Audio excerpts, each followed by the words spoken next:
naminipun keris dapur Tilamsari bidoripun udan mas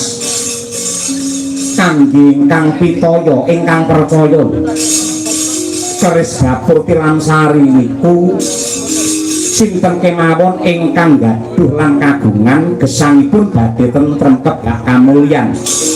upami bebujuan bakal urip atut runtut bagya mulya dene pamor udan mas wujud tetesing banyu kencana ingkang kempal limo-limo tiyang ingkang gadah keris udan mas badhe agung wibawanipun murah rezekinipun upami dodolan menapa kemawon nggih laris lan pajeng nyambut damel menapa kemawon sarwa untung lan kebak kabagyan niki keris Kyai Udan Mas pusaka pundi menika pusaka Mandaraka